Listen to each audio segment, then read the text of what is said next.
Then Pilate took Jesus and flogged him. And the soldiers twisted together a crown of thorns, and put it on his head, and arrayed him in a purple robe.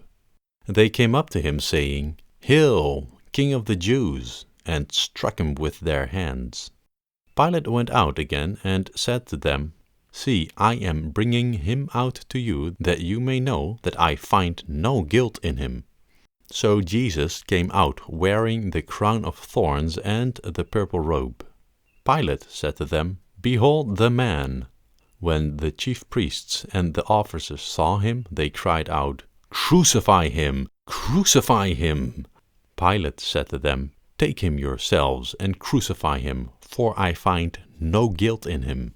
The Jews answered him, "We have a law, and according to that law he ought to die, because he has made himself the Son of God." When Pilate heard this statement, he was even more afraid. He entered his headquarters again and said to Jesus, "Where are you from?" But Jesus gave him no answer. So Pilate said to him, "You will not speak to me? Do you not know that I have authority to release you and authority to crucify you?"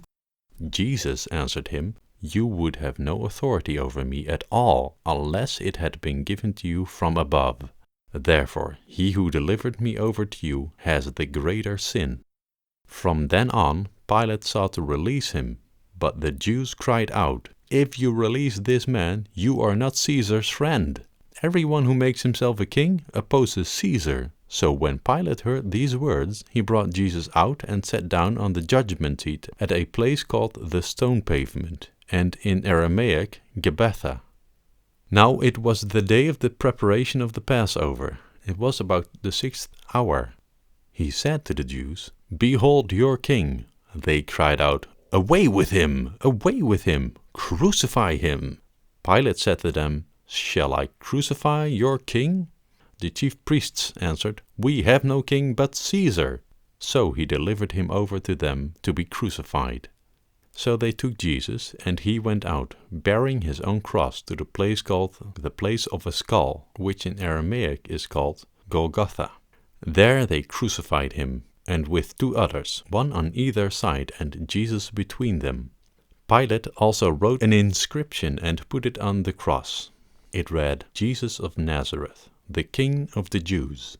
Many of the Jews read this inscription, for the place where Jesus was crucified was near the city, and it was written in Aramaic, in Latin, and in Greek. So the chief priests of the Jews said to Pilate, "Do not write the King of the Jews, but rather, this man said, 'I am the King of the Jews.'" Pilate answered, "What I have written, I have written."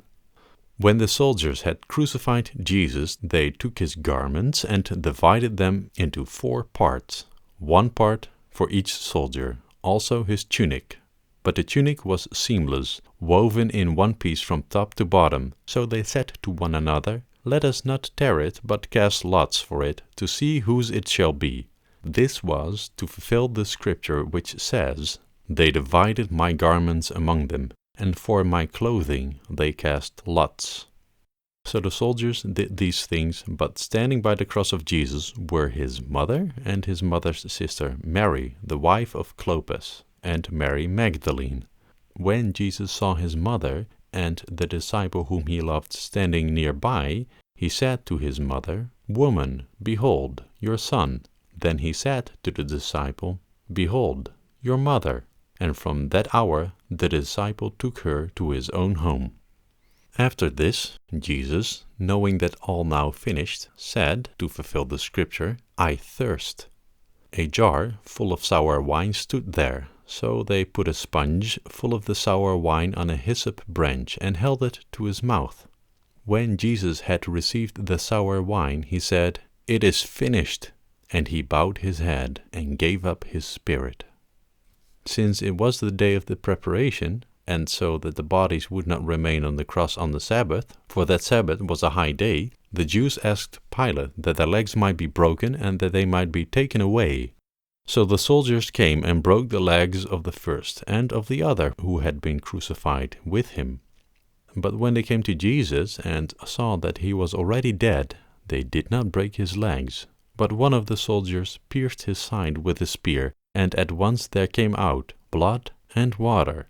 He who saw it has borne witness. His testimony is true, and he knows that he is telling the truth, that you also may believe. For these things took place that the scripture might be fulfilled. Not one of his bones will be broken. And again another scripture says, they will look on him whom they have pierced. After these things, Joseph of Arimathea, who was a disciple of Jesus, but secretly for fear of the Jews, asked Pilate that he might take away the body of Jesus, and Pilate gave him permission. So he came and took away his body. Nicodemus also, who earlier had come to Jesus by night, came, bringing a mixture of myrrh and aloes, about 75 pounds in weight. So they took the body of Jesus and bound it in linen cloths with the spices, as is the burial custom of the Jews. Now in the place where he was crucified there was a garden, and in the garden a new tomb in which no one had yet been laid. So because of the Jewish day of preparation, since the tomb was close at hand, they laid Jesus there.